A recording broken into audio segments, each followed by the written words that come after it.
man performing his work. 3 ans après The Night Manager, un nouveau roman de John le Carré, maître du thriller britannique, est adapté en mini-série.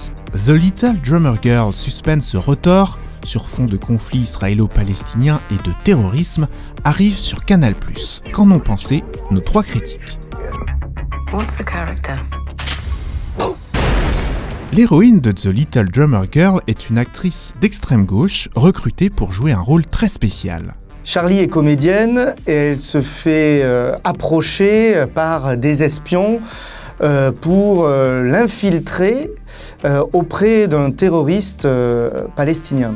Et là, on est dans une métaphore filée, même plus que filée, tricotée à grosses mailles, qui ne cesse de nous rappeler qu'une mission, c'est comme entrer sur scène, que le public est partout, bien sûr, que l'improvisation est permanente, et même à la fin d'un épisode, il y a cette phrase de chute, le terrorisme, c'est du théâtre. La complexité du récit et de la mise en scène fait qu'on a du temps à rentrer dans les personnages, à les sentir, à être ému par eux, et c'est finalement quand à la moitié de l'histoire, il y a de la chair, de l'amour, du désir qui rentre dans tout ça, que l'humain prend le dessus et qu'on commence à être vraiment accroché au suspense lui-même. Pour sa première série, le coréen Park Chan-wook revisite les codes du thriller d'espionnage en jouant avec ceux des années 70. Ça ressemble finalement aux années 70 telles qu'on se l'imagine au cinéma. Donc c'est plutôt joli.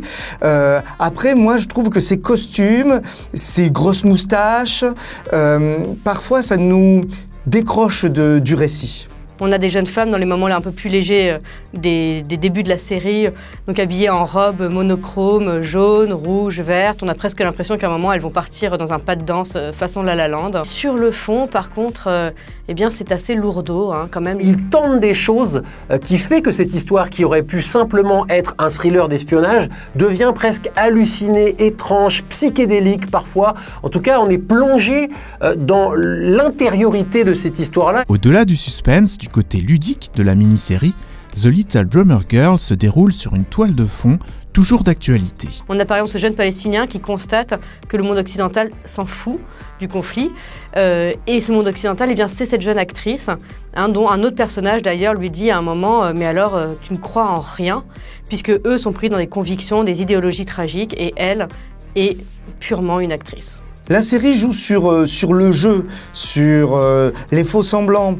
Donc on remet en cause systématiquement tout ce que la série nous dit sur cette époque-là, sur cette histoire-là. Du coup, moi, j'apprends pas grand-chose, ou du moins, je remets en doute en permanence ce que je vois. Du coup, je reste un petit peu sur ma faim. Il n'y a pas de diabolisation ni d'un camp ni de l'autre, mais plutôt une diabolisation de la violence qui semble sans fin. Et c'est à la fin des années 70 et elle n'a toujours pas pris fin, cette violence-là. Donc finalement, sans être une série politique, c'est une série qui dit quelque chose d'assez simple et d'assez humain et émouvant. C'est l'heure du verdict de Sérirama. The Little Drummer Girl arrive-t-elle à nous prendre à son jeu? Parce que c'est bien interprété, mais parce que c'est un poil lent et qu'il faut attendre vraiment la fin de la série pour que ça commence enfin à être rythmé, ce sera un thé. C'est très stylisé, ce qui ne veut pas dire pour autant que ce soit vraiment original. La série prend trop de temps pour devenir vraiment bonne, mais avant ça, il y a la mise en scène et l'interprétation qui sont réussies. Après ça, les émotions. Donc c'est plutôt à voir.